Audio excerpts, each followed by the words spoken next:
Go ahead. It's live. Are we live? Yeah. And we are live. Okay, so we got, as usual, we got your tweets, we got all your DMs and your emails, and they all pretty much said the same thing. They're like, these atheists are all wussbag atheists. Give us some real atheists. Give us some hardcore fire-breathing atheists, radical, take no prisoners atheists. So John and I scoured the internet and we found the bane of Christianity, the most fire-breathing radical atheist in town, and his name is Jim Majors, and he is here live. Ah, Jim! Ah, Jim! Did you hear that, Hey, Jim? The girls are going crazy, Jim. hey, Craig. Thanks for having me. You are welcome. Okay, so let's start off. When we were talking, we were in a debate, you and I. What was that? Like 3 weeks ago on what's his face? What's his name? It was a Modern day modern day debate. debate on James's channel. Right, and you asked me about this is just a weird thing. You asked me about Hunter S. Thompson when I first joined the chat. Why? What made you think of me and Hunter S. Thompson? Do you remember I that little watched. conversation?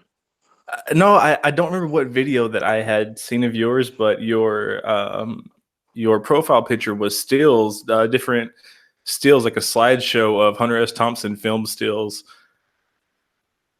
Oh, okay. No, those are just random like pictures of like rock singers and like things like that. I just made the simplest. That's those are just like the simplest type of video I could make.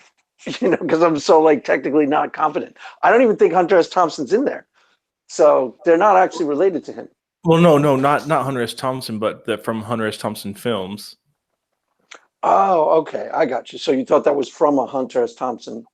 Yeah, I like get I it. think like I saw a still from like Fear and Loathing.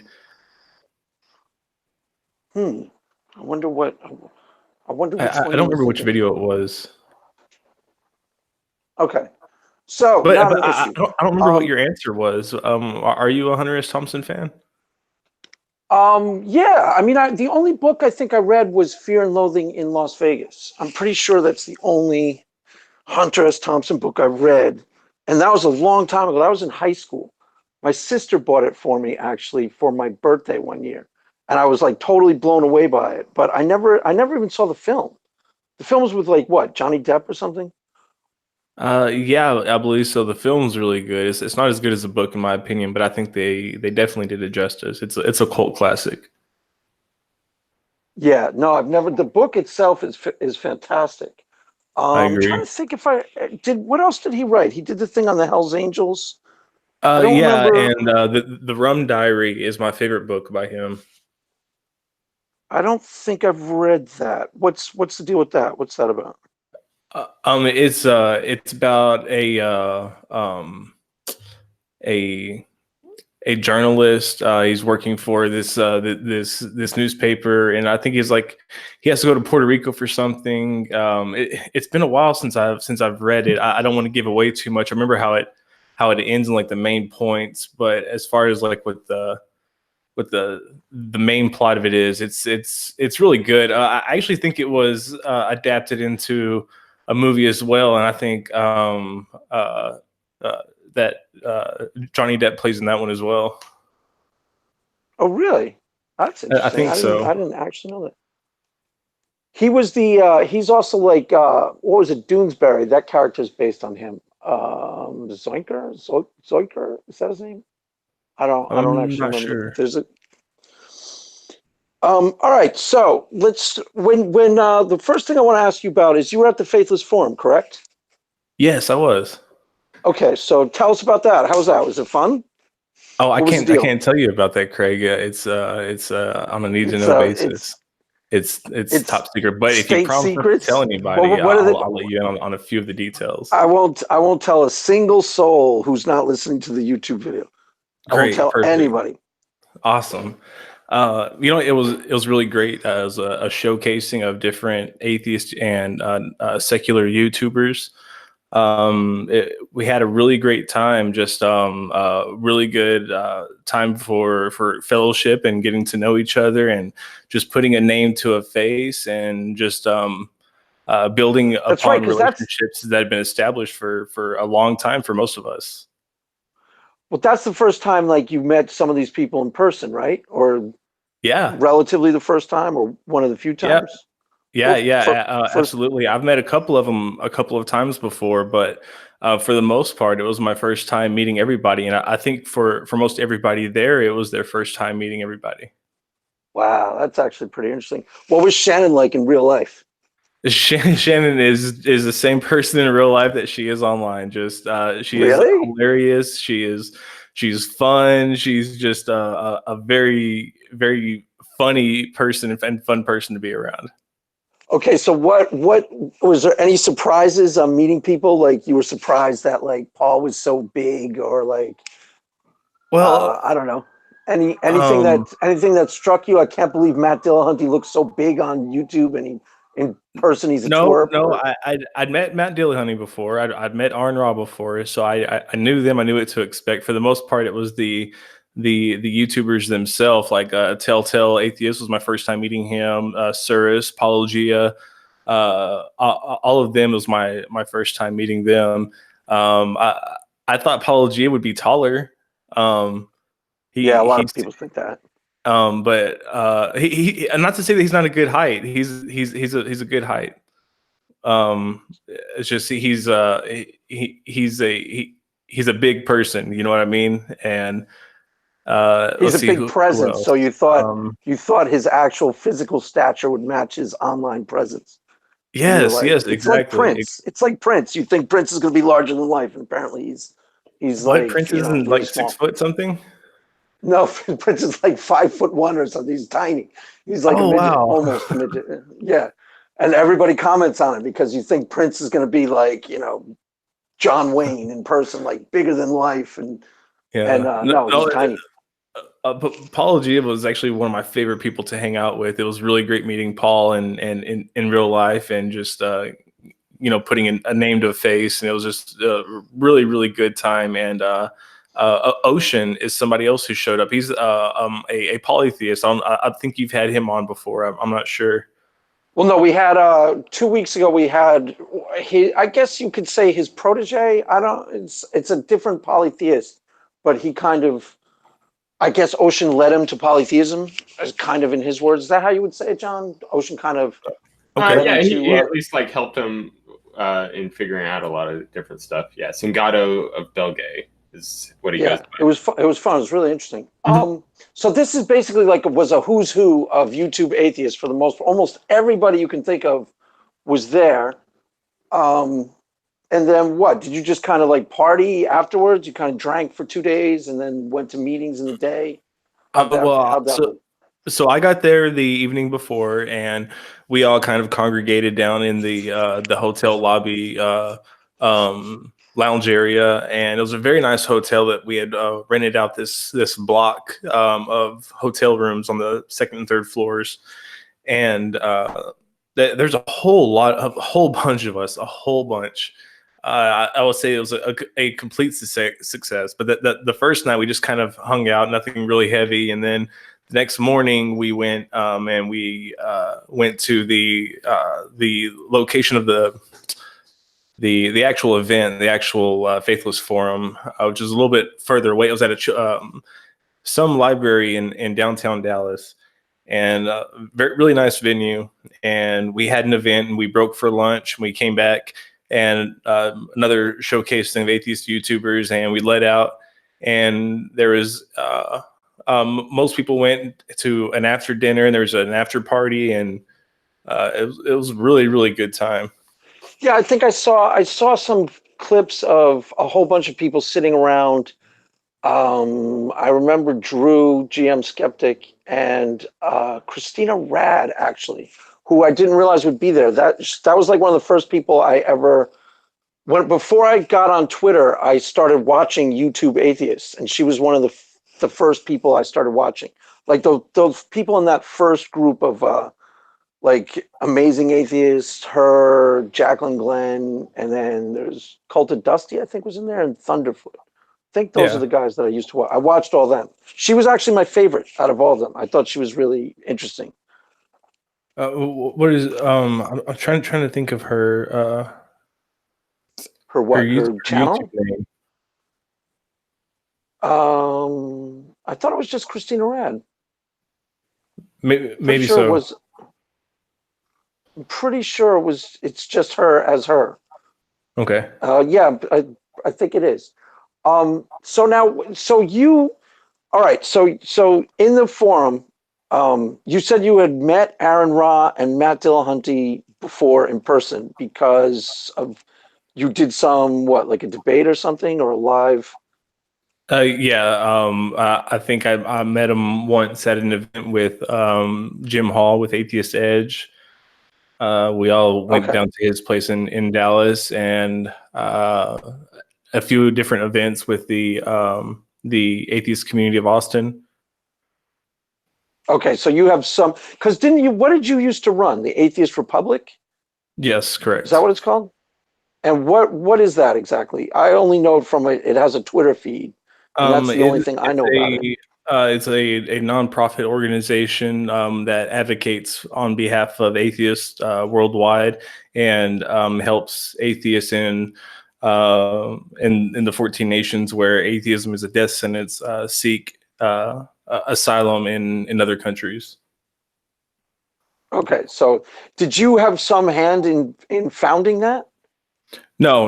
I didn't have any hand in founding that. That was all Armin Navabi who founded it. I was just the CEO for a while after the previous CEO had left.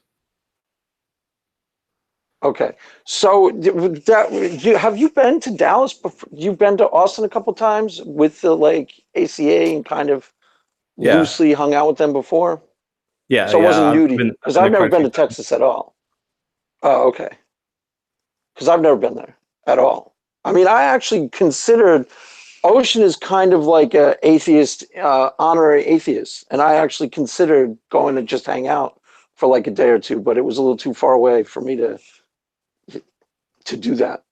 You know what I Yeah, mean? it's a great time. There are a lot of great people, and they do a lot of great things. They put on a lot of charities and stuff like the ACA does.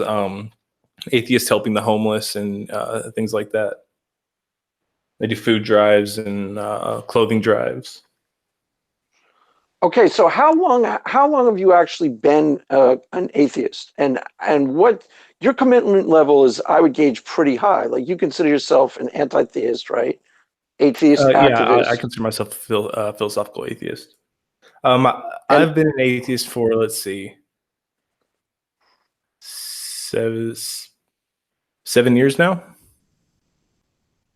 7 years, and way back when you started out, you were actually a fundamentalist. Is this correct? Yes, I was a fundamental uh, Pentecostal. A, so you were actually like a charismatic Christian, or someone who Yeah, like went in like yeah, the gifts and things like yeah. that? Charismatic apostolic. Yeah. And that's how you were raised, right? That was in high Yes, school and everything. correct. So you were actually when you were like 14 and 15 years old, you were a really committed Christian in those years. What was that like? That Oh must have yeah. been Yeah, I was a very committed Christian from the time that I was really young. I wanted to be a preacher. When I was 9 years old, I was raised in the family church. At 9 years old, I got to preach my first quote unquote sermon. Um, but by the time I was 14, I was very very heavily into studying the Bible. wow. So what happened when you preached your first sermon? What'd you preach about? One day I'm gonna be an atheist. What'd I, you say? I couldn't even tell you what I preached about. Something about Jesus. It was something very not scholarly at all. Just based on my Sunday school understanding. But it was. But for me, I remember it being a very important moment. And so your whole family you're basically raised and your whole family is still Christian, I'm assuming. Is that Yes, right? that's correct. And okay, so we'll get to how they're dealing with things. So what started to happen? You're for high school, you're a totally committed Christian, right?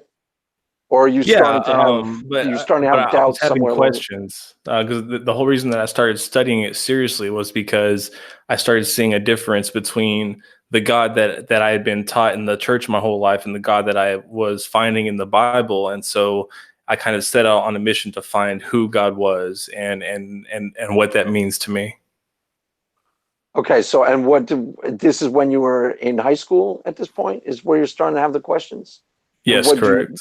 okay, so what'd you do? Like walk me through it. What was the mechanics of it? You start doubting and then you start talking to friends about it, or you went to the library or I, pastors? I went to every Bible study I could find in the area. Where is Any this? Where'd you grow up? in West Texas.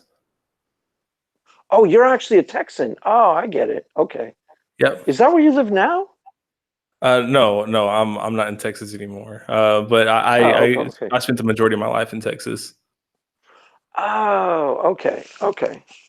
For some reason I didn't think that. I don't know why. But okay, so go ahead. So Oh, you started going to all these Bible studies. You're like 15 years old or something like that. yep. I had a vehicle by then and keys, and I went Wednesday night, Tuesday nights, Monday nights, Friday nights, Saturday nights, Sunday nights. Any time that there was something happening, some kind of Bible study or some seminar, I was going. I would save up my money that I had made mowing lawns, and what money I didn't spend putting into my vehicle, I spent on attending seminars. Wow. It's just something that I just soaked up like a sponge. I was just really dedicated to Bible study. And you must have been into it like there was some passion for it though. So it doesn't sound like this is necessarily questioning yet. What is this? So what would you say is going on here? You're totally committed, and what did you think you were going to be a preacher or something?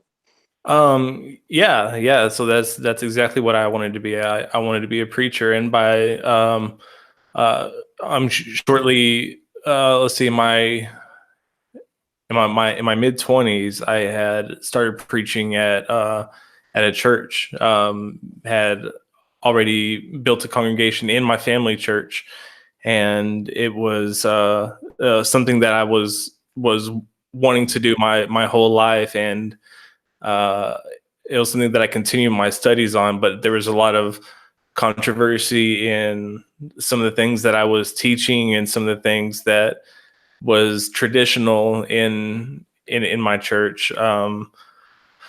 A lot of Pauline teachings about women's place in the church and how people are praying and um, Controversy on what you're teaching about? Are you somewhat you're right going off on book or things something?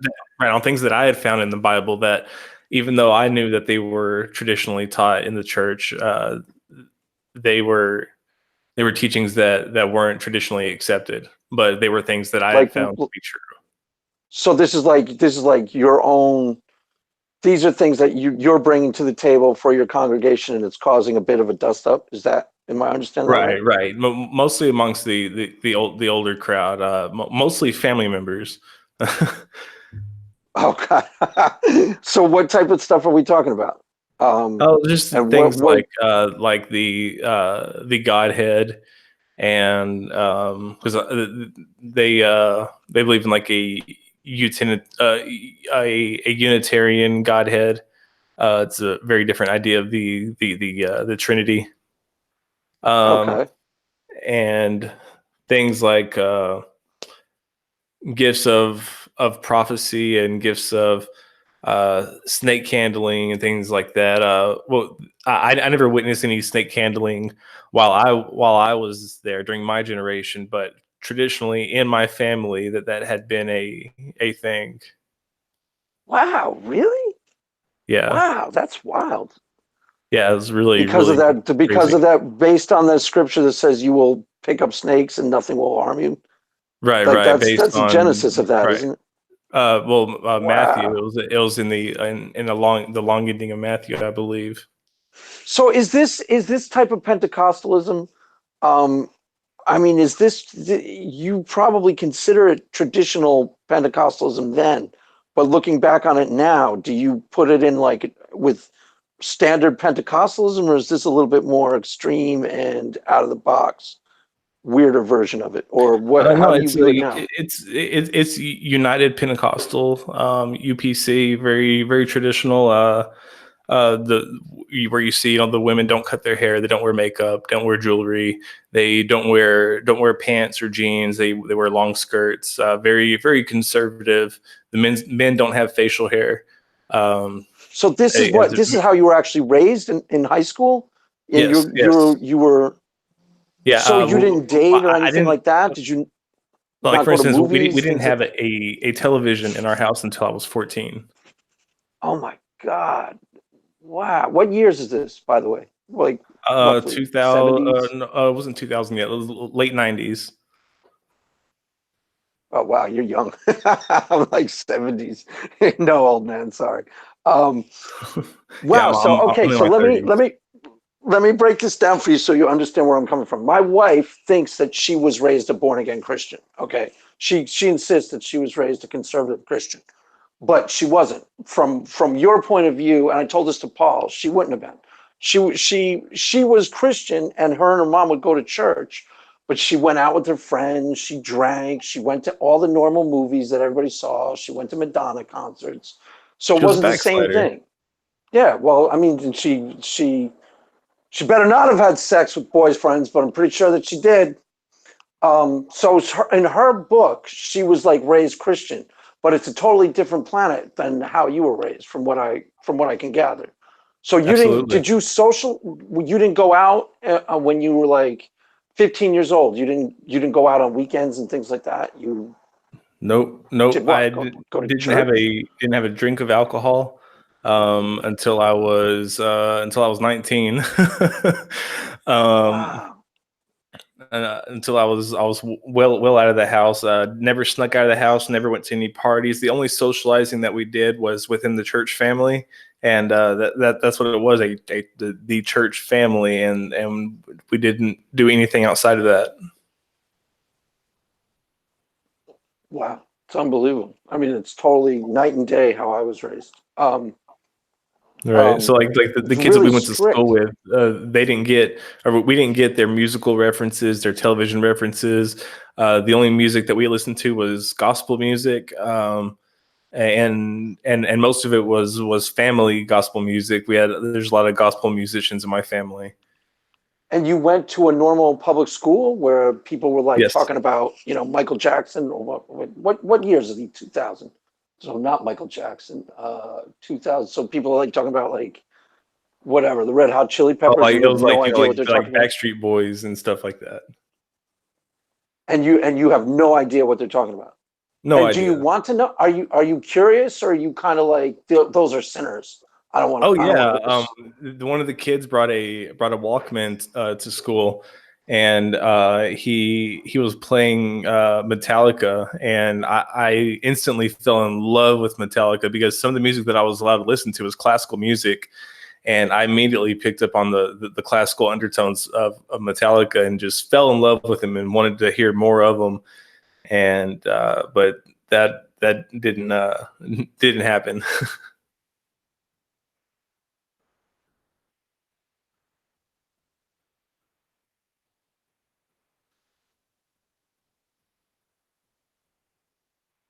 Greg? Oh, sorry. Is he still here? I don't know. I can't hear it. I guess he fell off. Let's see if I can. Yeah, I think you might have fallen off. Oops. It says that he's still here. Yeah. It, oh, there he goes. Yeah. He'll be He had back. mentioned just before the stream that he was worried that he wasn't able to connect properly with his phone. Little did we know that was foreshadowing, I guess, for the actual stream itself. Oh, All right. Well, okay, he should be coming on soon. But all right. So from there, you fell in love with Metallica, and did did like your parents find out about this and I don't know, get mad at you, or like were you trying to share this with them, or just keeping it a secret? So I remember when CDs first came out, and we had a record player with a built-in AM FM radio, and that's what we listened to. Well, it was AM FM UHF radio, and that's what we listened to most of the time. And it was usually gospel stations, but every now and then, we'd listen to country music, but there was no rock stations or anything like that. And we never had a CD player because everything that we had was cassette. But we did have. So I was on the school bus one day, and somebody left behind a Snoop Dogg CD, and it was Snoop Dogg Doggy Style. And I don't know if you remember the Snoop Dogg CD inserts, but they were very, very suggestive. And I got caught with that, and I got in a lot of trouble for that. But I never got my hands on a Metallica CD because I never went shopping alone. I never went out alone, so I never got an opportunity to. And I was enough of a loser in school because I didn't know who all these people were, and I was this weird Pentecostal kid that nobody would get one for me. That I wasn't that cool with anybody, so I never got that opportunity to. All right. Oh, Craig was back for just a second, and then I guess dropped off again. Dang it, poor guy. He was back as Matt Dillahunty. It looked like. I guess using his alt account, like I don't know, maybe Craig like trolls Matt Dillahunty with the parody account or something like that. Something I wasn't aware of, at least. He's typing in Twitter. Saying something. Okay, so then, how did you get out from that, I guess? Like, was it once you went to school that you had a greater freedom to start to explore these types of things more so? Well, once I moved out, my parents divorced when I was about 16, and I moved out as soon as I was able. So that's what really started just that little bit of additional freedom that I had, and the freedom to read the things that I wanted to read and actually watch the things that I wanted to watch. Like, 'cause once we did get a TV for the 2 years that I was at home that we had it, we watched, just ridiculous things, mostly old Westerns and gospel things, televangelists. Just garbage. All right. And then after your parents split up, did you move in with one of them, or by that time you were old enough to, or I guess you said you were 16, so I'm not sure what the living arrangements were then for that. I'm sorry, what was the question? Sorry.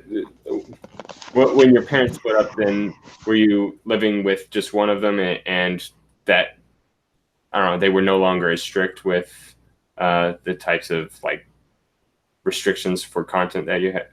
Oh no, not really. It was just that went and lived with another family member who wasn't Pentecostal. I see. Right. When was this? What year was that? That was in 2001, maybe 2002. Okay. Sorry, my wife called. I don't know if did you guys notice that I got pulled out, right? Yeah. No? Yeah, I just dropped you out. Yeah. Well, I was listening I'm doing the interview on the phone, and if my wife calls, everything just shuts down and the phone takes over. So sorry about that. And then I was trying to get on. Anyways, so where were we? I apologize. I'm back though. All is good.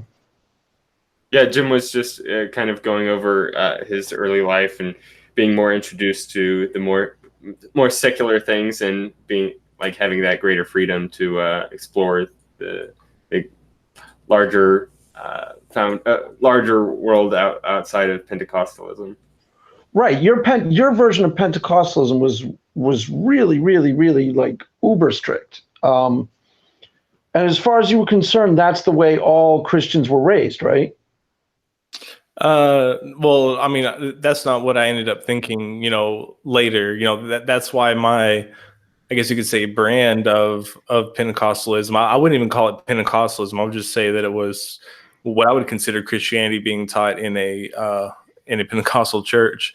I wouldn't say that it was very far off. I would just say that it was more strictly implemented version of Christianity. It wasn't so lax. Right. It wasn't, yeah, but so you're in high school and you start to hear like what'd you leave me with? You're starting to listen to Metallica and be like, wow, this is really cool. And did you start to branch out from there? If you're repeating yourself, I apologize. Well, I'd only heard it one time, and I'd only listened to it for the end of one class period, but I didn't hear it again until years later. But I just remember thinking, wow, I like Metallica. What's Like this is really good right, stuff. yeah.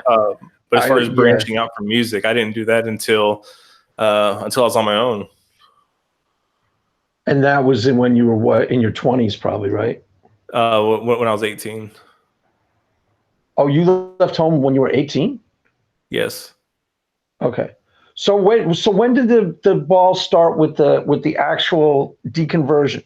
Was it something in that had been brewing when you were 15, 16, or were you? It sounds like you were hungry to become a preacher in those years. And when did it start to change? It didn't happen until my mid 20s, until my mid to late 20s, and then it's just slowly started to slowly but surely the scale started tilting the more that I studied and the deeper that I got into the text and the authorship and the hermeneutics and just really got into studying what's in the pages instead of what's on the pages. So when did that start happening? When you move out of your house when you're 18, and then take us through the timeline. Moved out of the house when I was 18, and so when I really seriously started getting into the Bible was when I was 14. That's really when I started studying and going to these seminars and stuff. So from the time that I was 14 until my mid 20s, I was constantly studying, up to the point to where I still am. I'm seeking a master's in New Testament studies and in ancient Near East studies and Hebrew Bible. And now you're doing that? That's something. That's now? I'm sorry. Are you talking about now? You're doing that? Yes. Right now? I didn't know that. In addition to the farm. Okay, busy. So busy human being. All right. So you're studying. Break it down. Somewhere along the way, you start going, this isn't real, or what? What exactly is starting to go on? You're starting to have doubts. I couldn't tell you where it really started, and there was no one straw that broke the proverbial camel's back, so to speak. But it's really hard to pinpoint any one time that a real change started to happen or did happen. It was just things that I started to learn about, especially about the Gospels and the dating of the Gospels and the authorship of the Gospels and how they were written and why they were written and what was going on in context at the time in southern Judea during the first century. It was just all the information that I got pushed me more and more towards disbelief. So, okay, but this is in your 20s and you're starting to study the Bible on your own. And were you raised that the Bible was inerrant and that all this was based in, you start to think that explain exactly what's going on, because I don't fully understand it yet. I was raised that the Bible is the divinely inspired word of God. Right, which means there what exactly that it's no error in it, or Well, that what is written in there is inspired by God, written by man, and to be interpreted by man.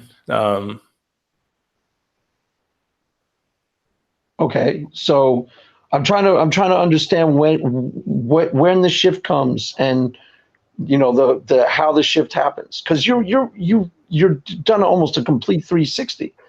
I mean, you went from, because you're not a an on the fence atheist, right? I mean, you're pretty much an atheist activist, committed Yes, non-believer, correct? yes, correct. Okay, so how did we go from, because for example, my mother, I bring this example up a lot, but I think it's relevant. She was raised, and she thought she wanted to be a nun when she was in like, um, when she was a little girl. She was raised Italian immigrant, and then she goes to college and starts finding out that she has doubts about the religion as it was presented to her, but those doubts only get so far. Hmm. Partially because there's no such thing as public atheists at the time. This is like late mid '60s. It's not like nowadays where you could turn on a random show on TV and see someone like Sam Harris. There was nobody like that was like kind of in the public, that was mainstream enough that my mom would have had contact with it. She might have been interested because she was very anti-clerical, and she had some not resentment, but some of the anti-theist towards how she was raised, and then she had some disillusionment. I'm meeting these atheists and these Muslims, and they're supposed to be bad people, and they're not. That type of thing, which I'm assuming happened to you. But she only got so far. So how did you get from I have questions about this and I don't know what to make about this to this is totally false, and now I'm committed to persecuting people like John and Chris?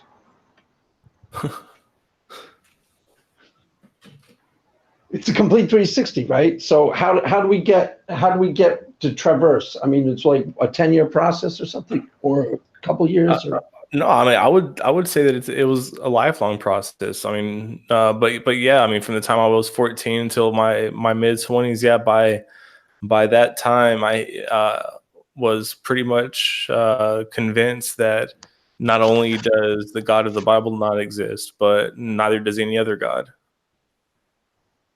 what year did you say that was? About how old were you?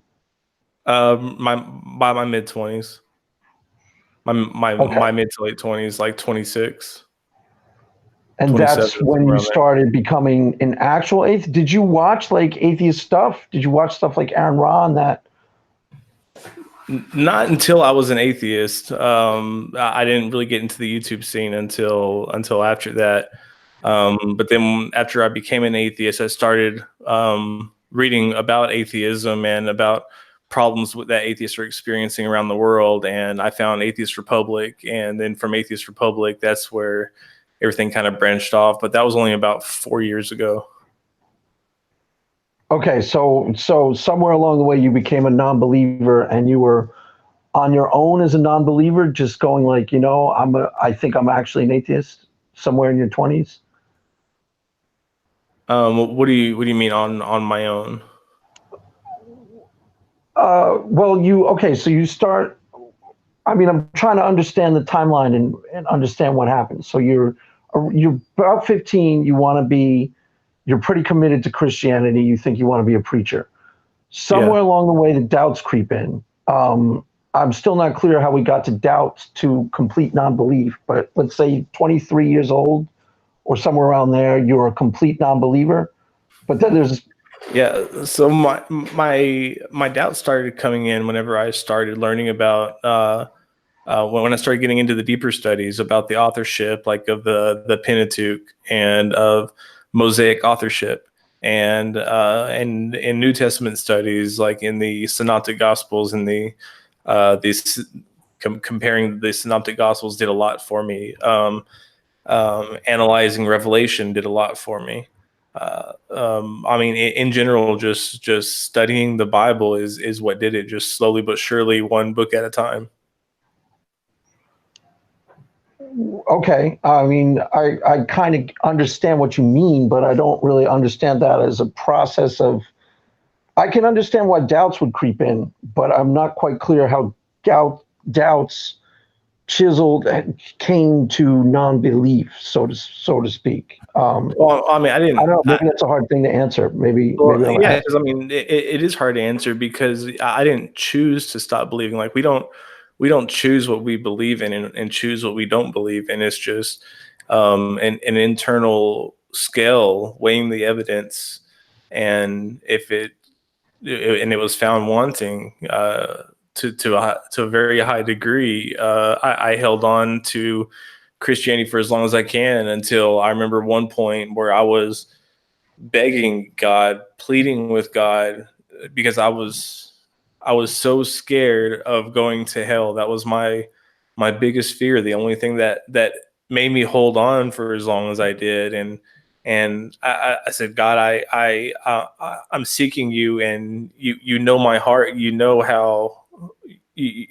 much this means to me, and you know how hard this is for me. And if you're real, like I really I need something, because what is said to be divinely revealed, this Bible, it's it, it's so unclear if this is your divine word, what your intent is. I need clarification. I need help. And I begged and I reached out and cried myself to sleep that night. And I I think that when I woke up that next morning, I think that was my first day as an atheist.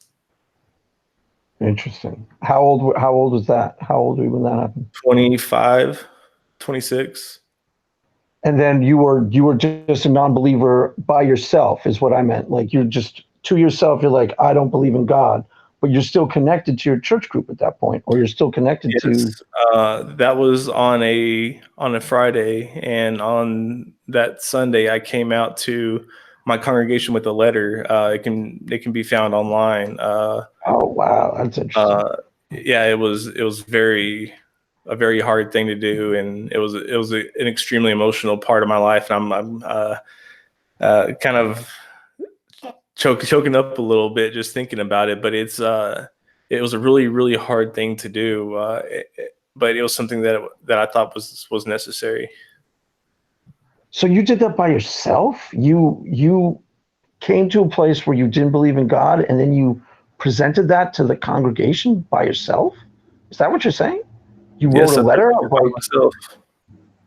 oh wow, how did that go down? Like, wow. There were a lot of tears. There were some people that just wouldn't talk to me, that just left, gave me the evil eye. But for the most part, it was a lot of people crying and hugging me and telling me that they loved me and that they were praying for me and that they would be there for me, whatever I needed, and that that that this too shall pass. Wow. It was not what I expected. I expected a lot more anger, a lot more backlash, but they were very accepting. So there was some love that you felt from the congregation towards you, at least in that moment. You didn't feel like they were totally like, Yes. get away from us. Is this letter is online somewhere, and we can read it, or do you not want Yeah, people to see it? yeah, yeah. It's on my Facebook. I don't know if it's on my Twitter. I'm pretty new to Twitter, but I can post it up on Twitter. Oh wow, yeah, I'd love to check that out. We will do a follow up at some point. Um, so okay, so you presented this to the church, and it wasn't quite. They didn't completely hate you, but then what happened? Then you started. I mean, I stopped preaching. nobody was That really. was my last time What's preaching. okay? Yeah, that was the last sermon that I preached at that church. Was Um, I'm now an atheist? Is that more or less what you said? I don't believe in God anymore. no, not that I don't believe in any God, but that I don't believe in that God, and I'm not in a position where I'm comfortable leading people, because I'd had my doubts up until then, and I'd already felt bad enough that some of the things that I was teaching I already didn't believe, like heaven, for example. I lost my belief in heaven long before I lost my belief in hell. Um, and the belief in a loving God. I lost my belief in a loving God before I lost my idea of hell. Hell was the last belief that I held on to. Wow, isn't that interesting? Why is that, you think? Because it had been pushed in you so It's the thing that I deeply was or most something? scared of. I wasn't scared about dying and nothing happening after, but I was scared of dying and going to hell. And nowadays, now that's not an issue at all, right? Or does it still? No, it's no longer an issue. Wow, that's pretty intense. So you presented this to them, and you basically said, "I can't, in good faith, keep preaching because I don't believe in I don't believe in this anymore." Basically, and it kind of rocked them, right? How do people respond to you since? Do you still have any friends that were from there, or are they kind of all? I just pulled up my letter. If you'd like, I can read it. Yeah, that'd be fine if you're comfortable doing it. Sure, it's Sure. fascinating. Dearest family and friends, I come to you with something very important to me. I wanted to tell you in writing because I felt it would be completely communicated and spare unnecessary emotional upset. Over the past couple of years, I've gone through a very significant phase of growth, one that has been difficult emotionally and psychologically. I want to tell you today for a few reasons. Because I value the closeness of our relationship and want to remain close. And I also want to share some of the things that I've learned. One of the things that has made us close is that we both held the same beliefs as very dear and close to our heart. I worry that our closeness is about to be damaged in some ways because I no longer hold those beliefs. I've recently spent a good amount of time looking for the most revealing, factual evidence and information that we humans have about the universe, the existence of life on Earth, the existence of humanity, and the existence of religion, Christianity in particular. This has led me on a scholar's journey through geology, biology, evolution of human knowledge, human history, the history of Christianity, psychology, astronomy, neuroscience, and more.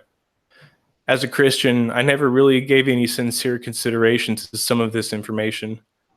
I knew what I'd been told and raised to believe was inarguably true.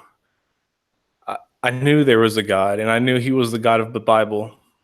I knew for sure where I would go when I died if I practiced my lessons that had been taught to me by my family, preachers, and friends. In fact, many of these overlapped. I even experienced God in my life, in my prayers, in reading the Bible. I felt his presence. I accepted Jesus Christ as my Lord and was confirmed in that belief by evidence of speaking in tongues when I was 14. He changed my life for the better. I knew it was true. So why would I so brazenly go against the norm of my religion and look deeply into information that led to a different explanation? Because I already knew the answer. I did not set out to debunk my religion. I did not intend to turn my back on Christianity. I desperately wanted to believe what I had been taught was true, and I still do. I didn't go into this angry at God or because I hated life and the world around me. Undoubtedly, I have experienced and seen suffering. Yes, I felt I have been dealt a bad hand, a raw deal, but none of those events have caused me to doubt God. I want you to know that my experiences, my sufferings, those feelings aren't at all the reason for this drastic change that I've gone and am going through. I am indeed a person with a past, a pre-existing belief system. So as you can imagine, an objective mindset was incredibly difficult to comprehend, much less commit to. I had to remind myself again and again to learn objectively. I had to learn the basics of logic so I could understand the basics of reasoning, both good and bad. That kind of thinking is what has freed me. As I'm sure you've gathered thus far, I no longer have a belief in the God of the Bible or a God at all. I am no longer a follower of Christianity. Deconversion or giving evidence of my decision is not my intent. But feel free to contact me later if you so desire to learn how I came to this decision. It's like Brett said, I feel as if I'm coming out as a gay man. I'm scared. I'm tired of hiding. I didn't choose to not believe. I didn't get to choose. My belief dissolved. And I realize that this is hurtful and offensive. and I know that you are saddened and worried what is to become of me. Not little Jimmy. He preached at the pulpit at 9, and he conducted Bible studies at school. At times while learning, I went through a great deal of emotional pain, became upset, and felt a great deal of fear. I feared loss of family, loss of friends, and rejection. But most of all, I feared hell. I feared hell often. I prayed to God, even in my last days of doubt. I begged to God that I was seeking him. I feared what my life would be like if I lost my faith, if I lost my belief in the God I so loved, and it scared me. I was allowing my foundational core beliefs to completely crumble. This has taken me a while to think about doing, coming out, I mean. I'm apprehensive because I hope that you won't think this simply comes from the emotional distress you've seen me in at various times in my life. I hope that you won't think I was too weak intellectually or spiritually to not succumb to worldly things. I hope you won't think that I naively bought into these ideas. I hope that you will see that my new outlook and beliefs come from careful consideration of the objective evidence and information that's available to us today. I have reached an emotional plateau, a benchmark, if you will, and I want you to know that I am now in a very settled, peaceful, calm, happy state in and around my belief. No longer am I a victim of fear and emotional turmoil by this change. I know that in some ways this has happened fast. You probably see that I have looked into this huge subject for only a matter of months, and I'm sure that makes it look like I've made a rash, irresponsible decision. In hindsight, I can see that I've been slowly working on this realization for years, basically since I became a serious student of Christianity and the Holy Scriptures. I am sure that it looks like it is an emotional decision, an irrational response to pain and suffering in my life. I hope that you can take some comfort knowing that I am not becoming an immoral, depressed, angry unbeliever who acts as if life is without purpose. I will not be throwing morals, compassion, kindness, and other good values and virtues out the window. In fact, these things are even more important to me now. I think it will be likely that you will disagree with some of my views and or values, and that's okay. I just hope and ask that in the process that you will give my opinions respect and know that they come from an honest inquiry into our world and the knowledge available to us in the world right now, and not as a justification. I know I will continue to learn lots of new things as time goes on, uh, and I intend to always remain open to new information and will always be willing to reanalyze if needed, although I don't expect to be led back to any type of religion. My dearest friends, I do not pretend to have the final answers about our existence, nor do most scholars and authors I respect. But I do think that humanity will be much better off if we can all take a good, hard look at the facts available to us now and be willing to accept the reality that is so new to us and discard our old beliefs, even if they are sacred to us. I will never be meanly argumentative or to be in your face with my opinions. I promise to be consistently kind and loving as I have always been. Oftentimes, I am sure I will be keeping my thoughts to myself, sometimes in order to get along. At the same time, I do not think it is healthy for me to live authentically, but will be careful to do so in a friendly, clear manner and will not be intending to excite or rile up anyone. I love you and deeply desire to have a good relationship with you all. I am concerned that our relationship could become troubled. Because of religious stigmas, rejection from my loved ones seems imminent simply because we are so fundamentally different. I hope that we can both work to keep our relationship close, pleasant, and healthy. I'd love to hear any feedback in regards to this and to discuss the subject of protecting our relationship. I love you all so very much. Wow. And that, wow. So Yeah, you read that was supposed to be a Sunday sermon? yeah. And wow, so that must have, wow, that's crazy. John, are there any questions or you have anything to say? No, that's just incredible, Jim. Thank you very much for reading that to us. Yeah, that's the second time I've read that out loud anyways. Yeah, it's really impactful. No, there's nothing in the chat. But yeah, that is, I feel very honored to have you read that for us. Thank you, Jim. Sure, absolutely. Yeah, that was wild. So you read that. As far as everybody was concerned, this was just going to be another Sunday at church, right? And you were the pastor. Well, everybody knew that I was stepping Struggling down or soon, and that I was oh. talking about stepping down and somebody replacing me. That word had already gotten around. So they knew that they were expecting a resignation. They just weren't expecting that. Wow.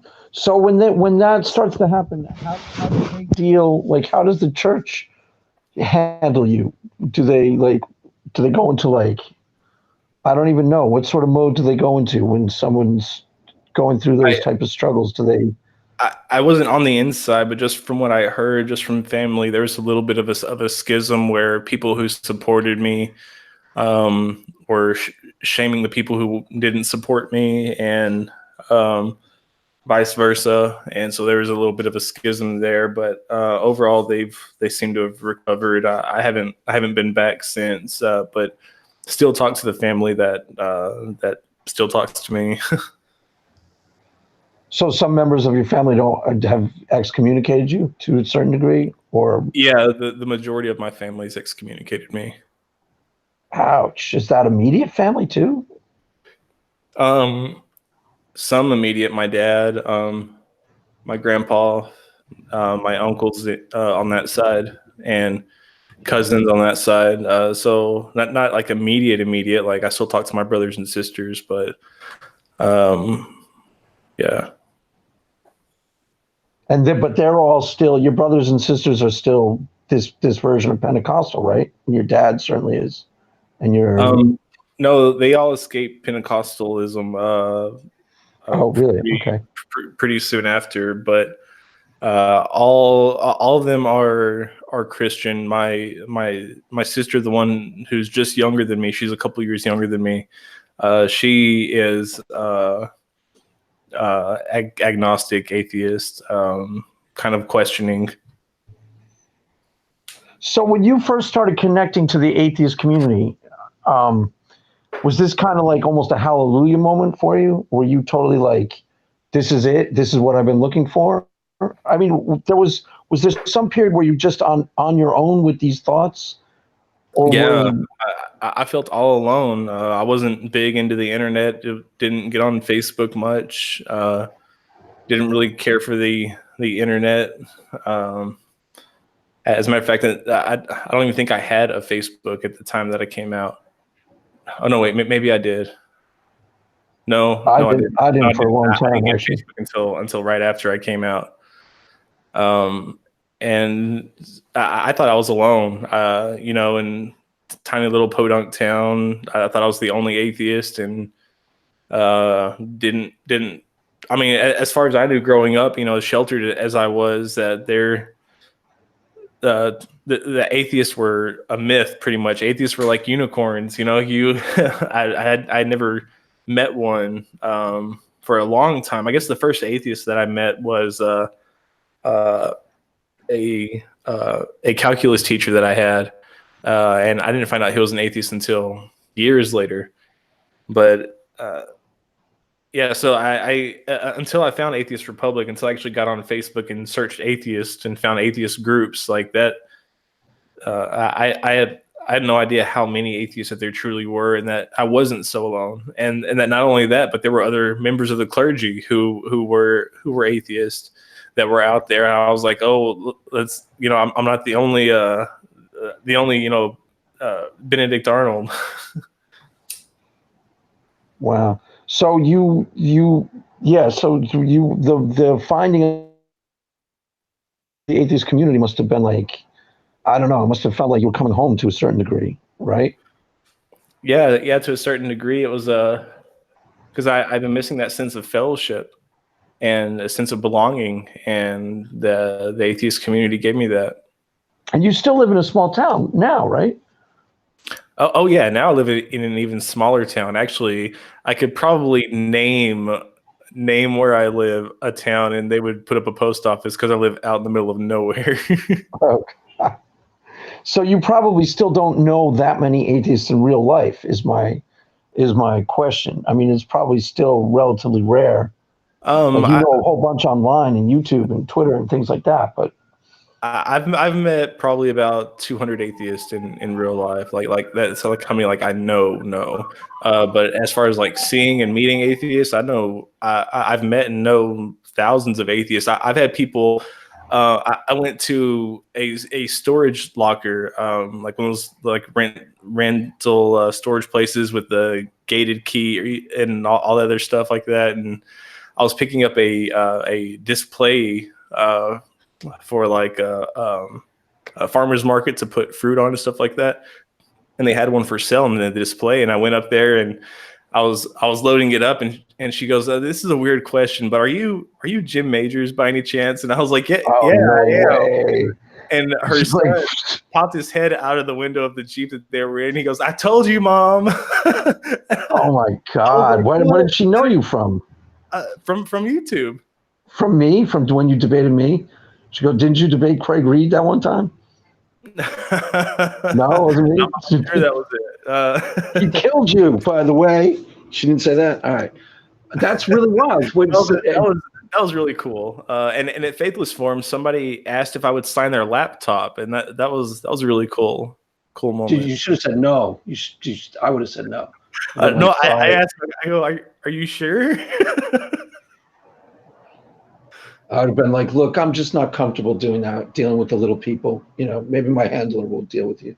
That's what I At would first, say. I felt kind of bad, but then it was a Mac, so I didn't feel too bad about defacing it. Yeah, there you go. So the kid was like to his mom, I'm telling you, that's Jim Majors. I promise you this. And she was like, no, it couldn't be Jim Majors. Why would he be out here? Not the Jim Majors. No, that's not what it was. So she knew that I was Jim Majors because it was on Let Go, and that's where I picked it up at. She asked me, she said, "Are you Jim Majors the atheist?" And I was like, I think so, yeah. And he goes, "I told you, Mom." And she was like, "Oh yeah, like he watches you on YouTube or whatever." And I was like, "Oh, that's so cool." Wow, that's really funny. So John, any questions for Mr. Jim? Quite a story, huh, John? Yeah, that's incredible. Yeah, there's one question, and then I actually have to get going. So if we could wrap this up, sorry, but okay. The question from the chat from the plebiscocrat. Question: did Jim have a strong sense of imposter syndrome that pressured his additional, deeper seeking of biblical truth as a pastor? That's a good question. No, I wouldn't say that I was suffering from imposter syndrome. I didn't feel like an imposter. Not until I started doubting. But if you're asking like if that's what made me come out, So my additional deeper seeking of biblical truth wasn't just as a pastor. That's something that pre-existed me being a pastor. Right. Great. Did you like being a pastor? I mean, I could see you being good at it. Were you? I loved it. I really loved it. In fact, I still preach at it's a secular church. Unitarian. We were talking about. It's called the Church of Free Thought. Is it Unitarian or no? It's kind of like Unitarian, but not really. It's the same concept. Okay, what's their exact concept? Because we were talking about that when we had the polytheist on. Because I'm pretty sure. Do you know Humanist, the atheist engineer on Twitter? Atheist engineer. He's like a pretty well-known Twitter. He's not on YouTube, but he's a Twitter atheist. He's got a pretty big following. I don't think so. He preaches or at least this was 2 years ago. He told me he would preach on Sundays at a Unitarian church, and he's an atheist. And I'm pretty sure. I mean, maybe you know more about Unitarianism. Is it kind of like an atheist, or maybe it's similar to what you're talking about? Universalism. They're kind of like they just search for truth, and like they're like beliefs or whatever is just like teaching love and freedom and support and things like that. Love and freedom. You hear that, John? Love and freedom. Yeah, so it's like a liberal Christianity without the divinity. Right. Okay. Did you ever did you look for like a middle way? Did you explore like Taoism or Buddhism or any of that type of stuff? Were you interested in that at all? New Age, anything like that? I studied the other Abrahamic religions really heavily, Judaism, Islam, and some others. But as far as other religions, I didn't go really deep. I've read some of the Hindu texts. I've read a lot of the Buddhist texts. But as far as entertaining them at all, no, not really. What how do you read them? What do you think of them? Are you they do Um, nothing for you, kind of interested in cool ideas or what? What's your general impression? the Buddhism and their idea of meditation was really interesting. The Hindu prayers were really interesting. I don't know. I think you can take a lot of good from most every religion. Did you ever read Sam Harris has a book where he actually practices Buddhism? I forget the name of it. I Waking mentioned it up, a lot. Yeah, have you read it? yeah. And do you like it? Did you like it? Uh, I love Sam Harris, but I don't think it was his best book. Okay.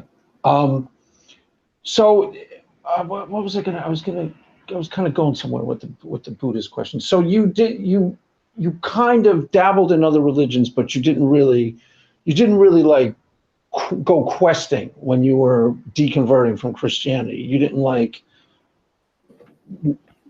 I mean, at one point during my deconversion, I was like had this like deistic kind of phase where I still had an idea of God, but he was more of a a metaphysical presence that wasn't really interested in in the workings of the world or my happiness or well-being.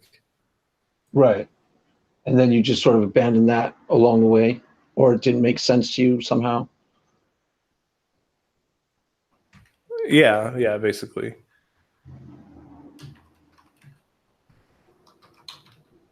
John, any questions? Sorry, I was answering the live chat. What was the question in the live chat? Yeah, that was just the plebiscite. Nope, that's it. Sorry, Craig. No, you, John. Do you have any questions? No, you. Sorry, I can't think of anything for that. I'm supposed to be more fire breathing. I'm sorry. No. You. I wasn't. I was just trying to hear about your deconversion. I was only playing around when I labeled you as like the fire breathing atheist. I don't know. You weren't coming expecting a debate. We can still do a debate on modern day. A couple weeks if you want. But that's Bring not, it, man.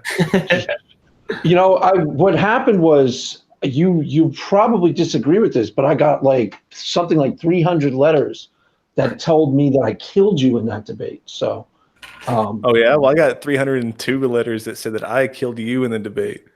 well, I meant 303, so that kind of means that they said I totally annihilated you. I would just like to put it on the record that he retracted his original answer. Who retracted what answer? Which? Huh? Mm-hmm. What? Yep.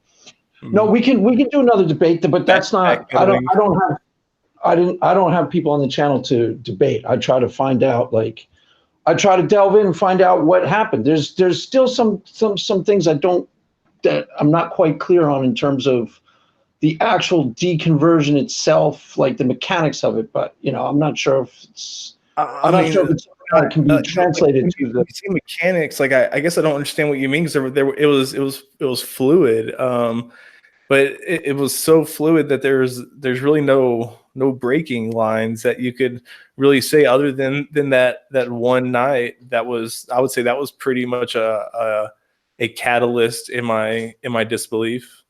Right, I get that. Yeah, I totally get that. it's what led to my coming out. Now, when you were actually Christian, though, did people have spiritual experiences? I mean, you said you spoke in tongues, so what do you make of that now? It's just a weird thing or an anomaly, or how do you? I make of it the same thing as the people who fall down at the swing of Benny Hinn's jacket. It's just mass hysteria, and also with a combination of I want to appear holy too, so I'm going to try as much as I can. You psych yourself up for it, and you can you can make yourself do just about anything. Right. Yeah. No. You can definitely psych yourself up to have experiences that you're not generally having. But as far as you explained it, it sounded like you actually did have. I don't know. Maybe you tell me. Did you have anything that you would consider something like a spiritual experience that you look back on now and go, okay, at least that was inexplicable? You don't necessarily believe it now, but you. No. No, I can't say that I have.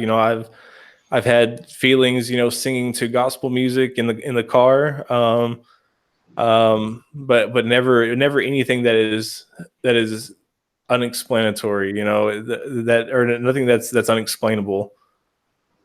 Did you have any like feelings of answered prayers ever when you were a Christian? Did you actually like go, God, hook me up here?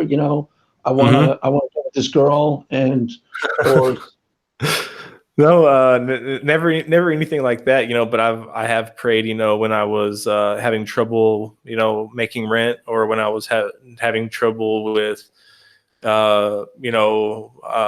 other work, or having trouble just in life in general, or I just needed some clarity, or I just needed some wisdom or some peace, and or even good fortune for others, for just faith healing. I have had what you could call answered prayers, in that I asked for something and that thing happened. So just somebody getting better, or somebody not dying, or my lights not getting cut off before I could pay them. But nothing, like I said, nothing extreme or unexplainable, or anything that I would contribute to. Nothing that you would look back on and go, you know what? I'm pretty sure that was God hooking me up. Like I wanted that girl. Like that. Supply here. Okay, so what about now? Do you consider yourself spiritual as opposed to religious? And do you think there is such a thing as a spiritual atheist? And can there be such an animal? Is that a possibility, or how do you view the word spiritual? Is it just like, I know you're an anti-theist, so you view like religion as a net negative, but what about, if somebody says that, hey, dude, I'm just spiritual, man? Do you go like, that's a net negative because it's delusion, or do you go like, that's cool, I'm with that? It's a weird question, I know, but yeah, spiritual atheism, that just sounds like too good to be true. No, it sounds impossible. I don't see how you can be spiritual and be an atheist. I can see where something could be that an atheist can experience something that somebody else would consider to be a spiritual experience, but I don't believe that an atheist would have what they would call a spiritual experience. Right. Now, okay, so what about, do you know what the numinous experience is? Have you ever heard of that? Nuministic? Yeah, a numinous experience. I don't think I have. It's kind of like a specific, you have a sense of like awe, or it's kind of a spiritual thing where you have kind of a sense of awe at life itself. Like you're on a beach and you see a beautiful sunset. Oh yeah, yeah. Yeah. Do you have experiences like that? It's like, it's so beautiful. Like, how can you not believe that something created this? Well, not necessarily taking it to the next step, because there's already like there, but you've had that experience, and how does that break down? Yes, that experience, exactly. I wouldn't say that would be spiritual. I would just say that you're having an emotional experience. I would even go as far as saying a connection with nature. Right, but that's why I'm trying. Because some people can see that as spiritual. That's all I'm saying. It's like some people would define like a strong connection, like, you know, you feel this overpowering sense of the beauty of nature as a kind of spiritual thing. That doesn't necessarily imply that you believe there's a God necessarily, but it's not unspiritual. Um, I'm just trying to Yeah, figure out where you're at with that. Go ahead. I just believe that a like a spiritual experience is just pretty much the same thing as a religious experience. Because I mean, because being in awe of something, and like just at this level that can almost seem what you could consider sacred, I guess. It's I don't know. I mean, I guess it depends on what they mean by spirituality. If somebody just means spirituality by it touches them on a deep emotional level, or that it invokes some emotion within them, then that's different. But if by his spirituality or having a spiritual experience, you're thinking other dimensional, or some kind of a supernatural connection with a non-present, or some agent that you can't experience. So what about, okay, so what about a sense of the sacred? Because that's the word you use. That's a really good word. Do you have, as an atheist, um, I'm sure other atheists might answer this differently, but for you personally, do you think that you view life itself as sacred in an atheistic way, or do you have a sense that life is, sacred meaning more than just deeply important to you? I I think that in a way that my life and human life is sacred to me, and that I have a more deeply vested interest in my life and other humans' lives. Being my own species, I want to see my species progress. So, a heightened sense of altruism, I guess, could lead to something being considered sacred. I think that knowledge is sacred. I think that some of our natural laws are sacred, in that they're historically rooted, and they shouldn't be um, You're kind they of should be altruistic. given some You sort of prominence, I guess, in a person's belief system. you personally are somewhat altruistic, at least as it strikes me. Is that fair to say? Like you kind Yeah, of like, okay, and you kind of relate it to atheism in a sense. Are you a humanist? Are you? yeah, yeah. I'm a humanist. And how do you view like could because an atheist activist, you're kind of coming from the point of view is you want to help other people get to where you're at, right? For Not to where I'm at, but I just want to improve the life, and help other humans reach their full potential. and you think that religion gets in the way of that. For sure, Yes, you think that. Um, yes. As a matter of fact, that's what our debate was over. the debate that I won, yes, and I clearly proved you wrong. So I don't know why you bring up the debate because I proved you wrong in the debate. But okay, go for it. Was that really what it was? Okay. So religion gets in the way of the overall well-being of a human being. Is that fair to say? Yeah, I believe that religion provides a net negative, and there's nothing positive that religion provides that cannot also be provided by secular humanism. Right, but what about religious people like myself or John, who are kind of like mellow and laid back? Do you see it as a net negative in our life too, or are you kind of like, it's cool, they're not too aggressive? Well, Um, yeah, because I don't see anything that, because I think both of you guys are really cool, but I don't see anything about you guys that I like, that I find to be good or positive, that couldn't exist without religion. Right. No, I get that. But you don't necessarily see that the religion is causing anything bad in us per se either, right? Yeah, I mean, Or so religion doesn't always provide net harm for everybody. For some people need religion. Some people need it to be moral, unfortunately. Yeah, But I think it's only because of necessitating religion in the first place. I think he that just said something stupid. a lot He of said bad is something, justified. Sorry. what did you say? Something stupid. I was just saying that Craig was one of those people because, like, if I need religion to be moral, dude. I was so moral before I was Christian. not from some of the stories you were telling me about, man. Yeah, well, I was lying, John. That's part of what I do when I tell stories to young little whippersnappers. I I'm lie. starting to Like, think that that's turning what I did. I Christian was so awesome. John just buys into it. Oh my God, it must have been so cool.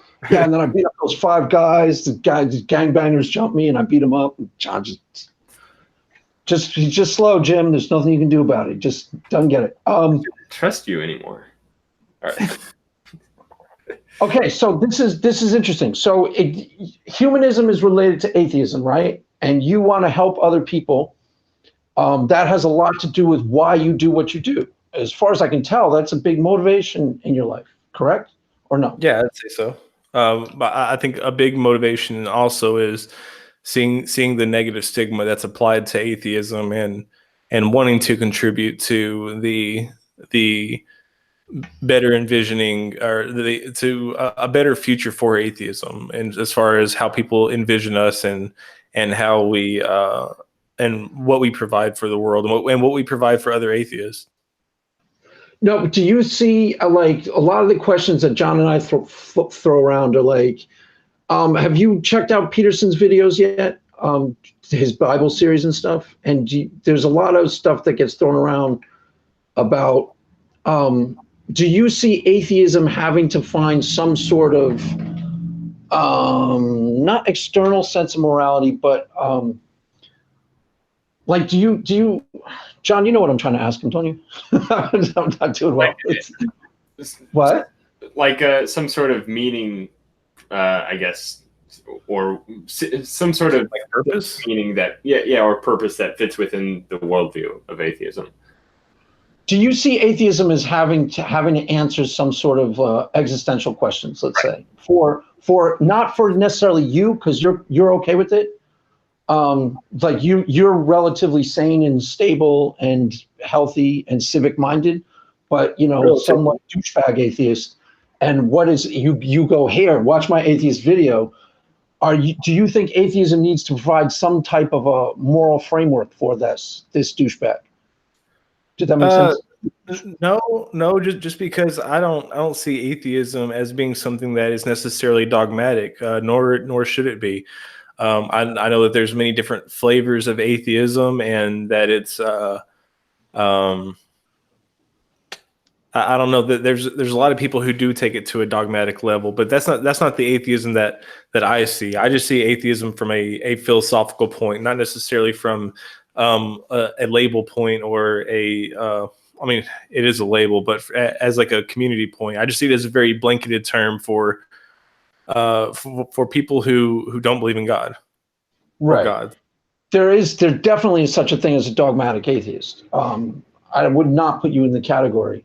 It's one thing when you're in a debate, you're trying to win a debate, but in general, no. You're a dogmatic person in general. They don't allow you, like you would be constantly asserting your non-belief right now, which you haven't done at all. You know what I mean? That's what a dogmatic person, just like I'd be constantly trying to say, well, don't you think Jesus has the answers? Don't you think you should try Jesus again? So no, I don't see you as dogmatic that way, but there's definitely such a thing as a dogmatic atheist. That for sure exists. Oh yeah. Who's your like atheist? Who are your atheist role models? If you had to say, one day I'm going to be an atheist, a la Paulo Gia. Is it Paulo Gia? You can say Paulo Gia. Paulo Gia is awesome. I love Paulo Gia.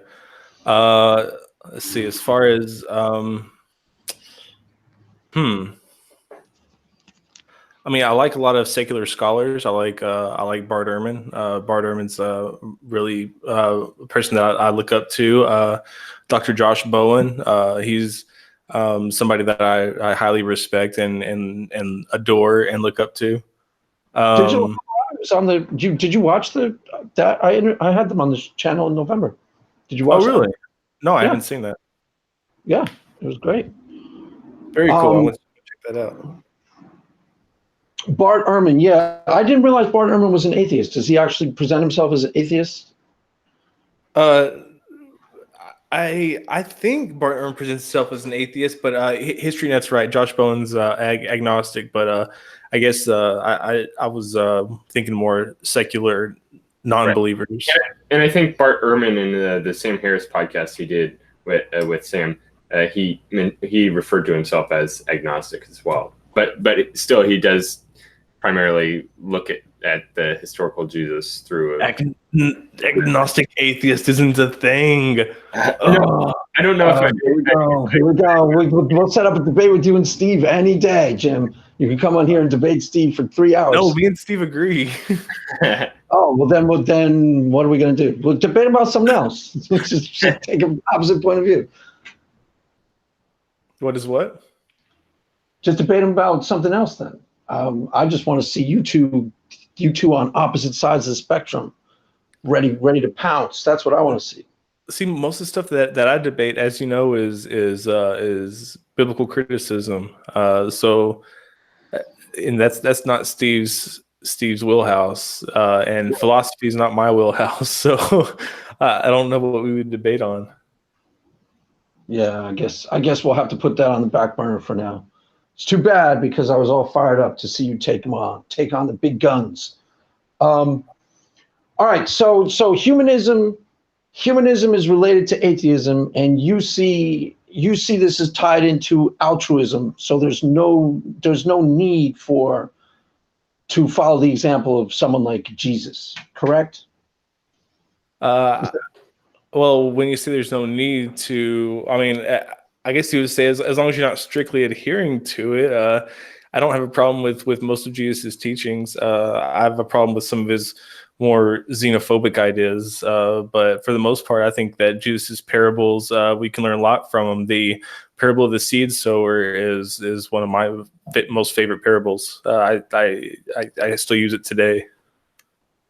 Okay, cool. That's interesting because there was a girl, I've mentioned this a lot, but there was a girl who I was going to get on the channel who was a Christian atheist. She's an atheist, but she's a Christian in that she thinks that, you try to embody the teachings of Jesus Christ and try and in your life because they would be good. That would be a really good, positive way to live your life. But she doesn't necessarily think that he's God, and she doesn't believe in God. And I was wondering what you would make of something like that. Sounds like you'd be cool with that. Yeah, I think so. Yeah, I mean, just like in a historical Jesus sense. Well, no, just like kind of what you just said. That's why I mentioned her. She doesn't believe in God, okay? But she thinks that Jesus is perhaps one of the best moral teachers of all time. So she was a Christian, and she wants to embody the teachings of Jesus in her real life, but she doesn't think he's God. She just thinks he's a great teacher. I would say that I do the same. I embody some of his teachings, but I don't embody all of his teachings. Not anywhere near the level I would feel consider calling myself Christian anything. Just because to me, being a Christian means following all of the teachings of Jesus, not just some of them. Right, but so you think that? Do you think that these teachings are some sort of universal moral code, perhaps, or universal spiritual intuition, as some people have said, or is it just universal? How do you frame that? Oh, go ahead. In a very loose sense, yeah, universal. Like I as far as anything objective, that's really hard for me to say definitively. I really don't have a definite answer one way or the other, but I do believe that a lot of Jesus' teachings are moral. And do provide a good sense of morality, but I don't believe that they are original ideas to Jesus. I don't think that it's anything that we couldn't get anywhere else. Well, right. Like, so example, like the law of reciprocity, do unto others you do unto yourself. That appears in a lot of different texts. And Sure. you would say would you say that that's a universal ideal or universal moral ideal that's shared, in that sense, transcendent, or is that going too far? No, no, I wouldn't say that it's transcended or it's objective. I would say that it is found in the vast majority of cultures. But as far as if it's anything that's inherent or anything, I'm really not sure. Okay. So, do you what when you read now? Do you read just to kind of grow, or are you trying to fire up your atheism game, or what are you doing? Uh, I still love the Bible. The Bible's still my favorite book. I still You're study it kidding. the most. Um, Really? yeah, oh yeah, Wow. absolutely. Wow. Yeah, you got to watch the Digital Hammurabi interview because we talk about the Bible a lot. Like Um, just I, from I, a I love storytelling the Bible. It's an amazing assortment of text. and which parts speak to you the most? Would you say which parts do you like the most? And I I don't like mean speak to you as Ecclesiastes. in command you to do things. I mean speak to you as like, this is I'm tracking with this. This is a really cool part of the Bible. Nothing really speaks to me, so to speak. I like Ecclesiastes.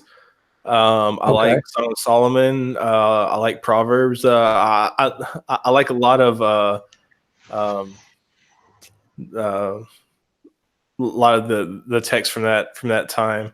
I like some of the apocryphal texts. I like the Book of Enoch.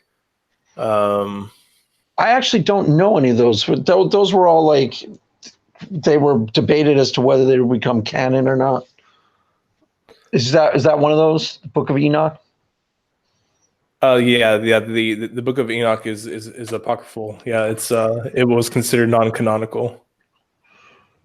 Right, but weren't they debating like there's a book of Peter or what? Not Peter. Jude.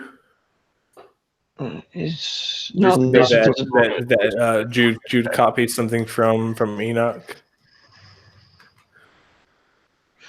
Right, but was it debated? That was one of the books that almost made it into the Bible. Is the question actually? I don't know Yeah, this all that well. it's actually found in the earliest grouping of texts in the Qumranic text in the Dead Sea Scrolls. The Book of Enoch was found in there amongst them. Right, that's what I thought. Did you see the Book of Eli, the movie? Speaking of Book of, is Yes, that is a bad you know what movie. That is man. I That is my just jam. watched it like 4 days ago. It was on, I don't know, I have it on one of these like Amazon or something like that. And yeah, it's really wild. But the Yeah, whole thing is about the Bible. I didn't realize that. I didn't realize it until about 40 minutes into the movie, you know? yeah, Kind of a and he Christian has the whole parable. thing memorized. Right. Yeah, that was cool. That was totally cool. He's a great actor, Denzel. Denzel Washington. Yeah. He's awesome. Um, so yeah, okay. So what was I asking you? John, what was I asking him? Where'd John go? John, what was I asking him? let's see. You're asking Oh, about the books of the Bible and then like Enoch. And then from there you went off into the Oh, book. I know what I was going to ask him. Revelation. What do you make of the book of Revelation? Is I that love your Revelation.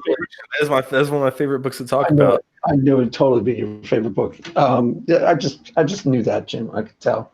So what's the deal with it? You like when you were a Christian believer, did you actually think were you actually like Revelation is real and it's happening and you looked around and saw the signs and you were like, Oh if yeah, only these people would wake up and yeah. now I remember when I was a kid, like getting scared, out of my shorts, sitting, in the second row and watching my grandpa preach and talking about, the coming apocalypse and the end of days, and how what's going to happen with the Antichrist and the beast and all this other good stuff, and the devil's coming back, and and you got freaked out. Were you a hellfire and brimstone preacher yourself when you were a preacher? Were you a hellfire and damnation? Do you like, you sinners? No, you're wearing these skirts in this church? Not. So what type of preacher you were? Were you kind of like a milquetoast, like, let's all feel good and positive? I try to be an educational, like an informative kind of preacher. Okay, so you were bringing like your scholarly jam to the table. You're like, I was up studying the book of Enoch, and it didn't quite make it into the Bible, but it has this to say. Like that's the type of preacher you were, like, trying to educate the congregation. Well, yeah. Well, I didn't get into any of the apocryphal texts or anything like that. Right, but how did you view people outside of the faith when you were a Christian? Did you think that like if you had watched Matt Dillahunty videos when you were 14 years old, would you have said, "Oh my God"? What would you have done? Would you have flipped out and gone, "He's such a sinner," or would you have been like, "He just needs Jesus"? I probably would have been amazed. I probably would have turned it off in disgust halfway through. Were you didn't have a TV? Were movies an abomination? Were you're not supposed to go to them because of? And is any of that still with you at all? Yeah, the media was poisoning our minds in this secular world. The whole living, of in this world but not of this world kind of thing, and not resorting to worldly things and listening to secular music and secular TV and things like that. So, right. So you were totally in 100% on that page.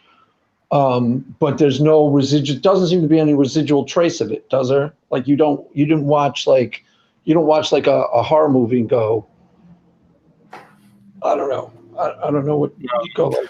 I better turn this off before the demons enter.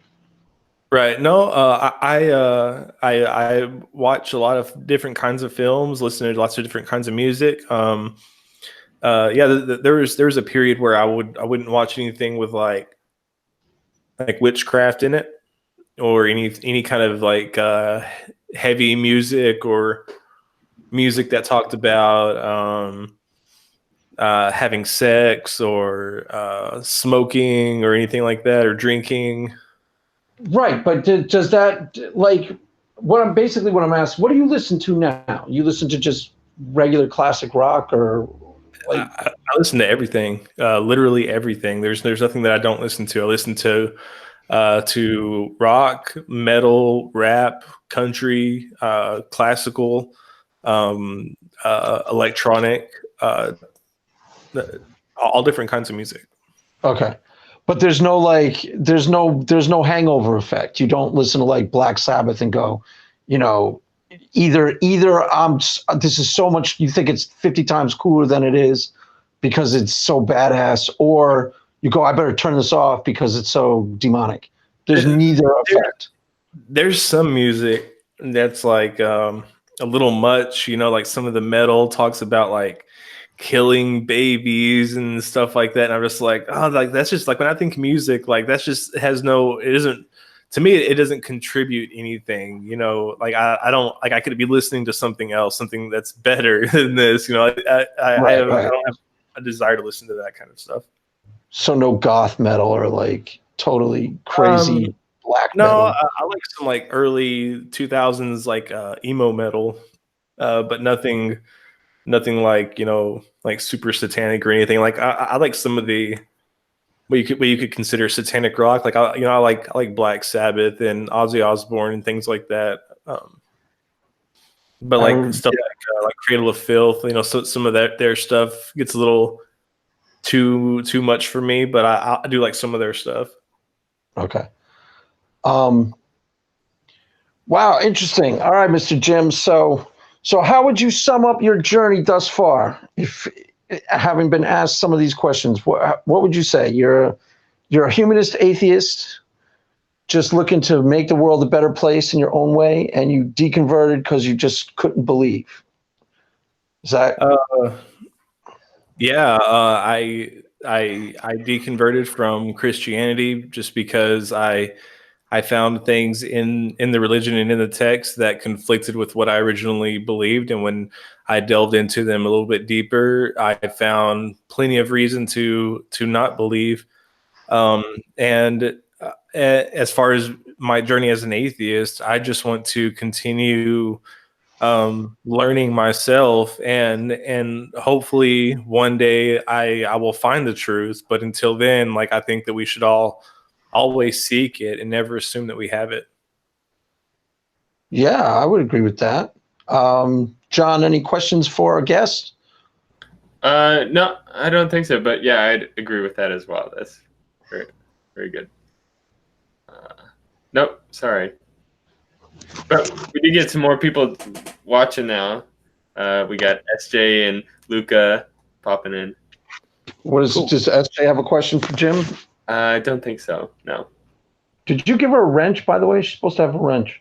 Oh yeah, would you like some meat? Those people were weird. Oh yeah. Which- What happened? What? In the Book of Eli. The cannibals. And that. Oh yeah, yeah. Wait, I don't. What were they? What were they eating? Were the people outside of the? Right, but why were they cannibals? Did they explain that in the film? And I missed that part.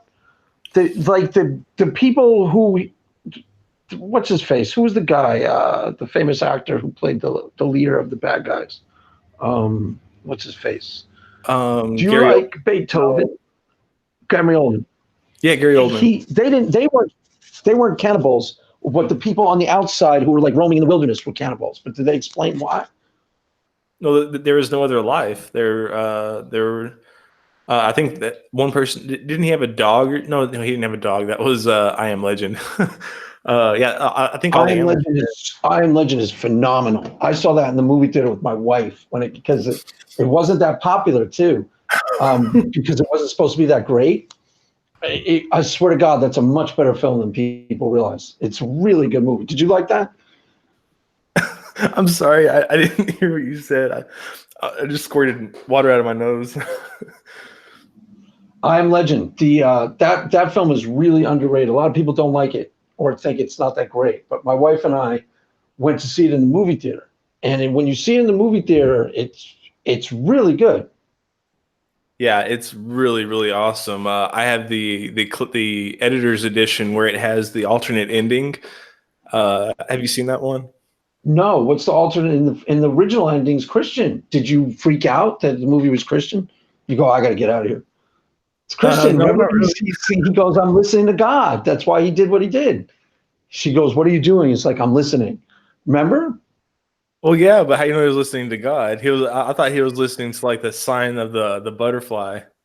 No, he was listening to this. Well, I mean, they imply that it was God. He's listening to the voice, that's telling him what to do. I mean, I guess you could interpret it as something weird, but what's the alternative ending? It's atheist? I mean, no. I mean, you could say religious or spiritual. What's the other ending? You said there's a different. Yeah, the other ending is let's see. I can't remember because there's two endings. I don't remember which one's the original one. In one of the endings, he crawls out through an exhaust vent, and they're walking down the road or whatever. And in the alternate ending, he has a grenade, and he pulls the grenade and runs at the glass, and it all blows up.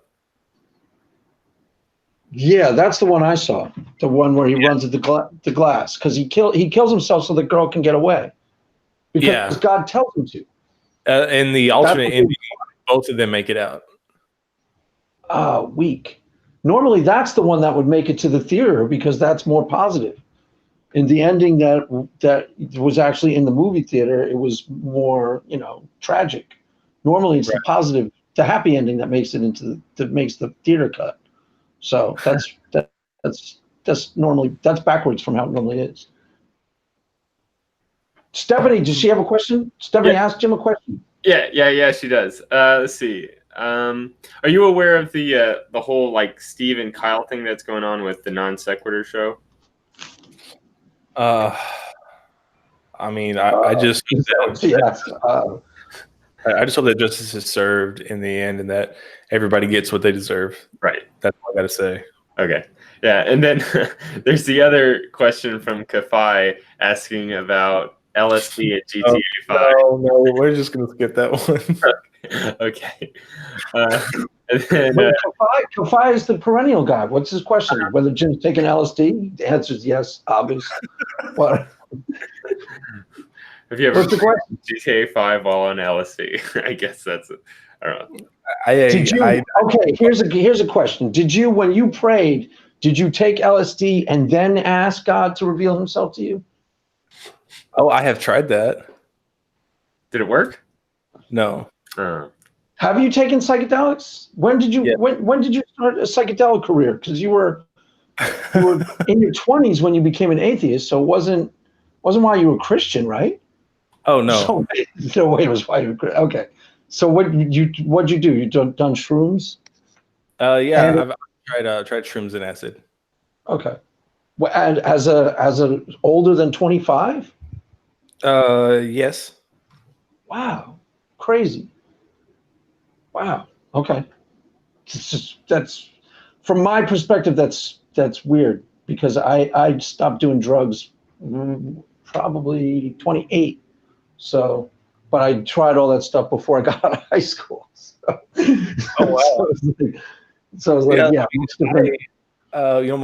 Most people were drinking, when they were in high school, like in their junior or senior year. I didn't start drinking. I didn't have my first drink until I was 19, and then at 20, I started drinking quite a bit, and then by 21, I was done drinking. At my 21st birthday, like I didn't even drink, and now I have a 6-pack will last me a week if I buy one. Right. Okay. But somewhere along the way, you did. This wasn't with the atheists, right? Where you experimented with drugs. Yeah, I've done it as an atheist. With other atheists? Is it No, I don't think they were atheists. okay? Interesting. So, what's Stephanie's question? Was that her question, and whether he knows about if he's going to weigh in on the great drama of the last month? Yeah, I think she was just trying to get you to spill some tea, but you're not taking that bait. And then she also asked about, I guess, a meme that Steven Steen made about you or something. I'm not sure. He made like 3 or 4 gifs of me, and they're pretty hilarious. Okay, cool. Oh, are those the ones where you're going like? I think I've seen those. They're meant to be fun, right? They're not meant to antagonize you. I mean, either way, I think they're hilarious. Okay. All right. So are we wrapping it up, Johnny? You got any last questions for our guests here? Nope, that's it. Yeah, we can start wrapping up. Okay, Jim, you wanna say anything before we sign off for today? Well, just thank you so much for inviting me on.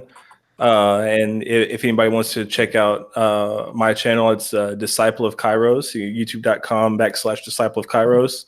It's Kairos. And I do some biblical criticism. I post some debates. I don't know how you feel about Kent Hovind, but I have some of mine and Kent's debates up there and some response videos to some of his things.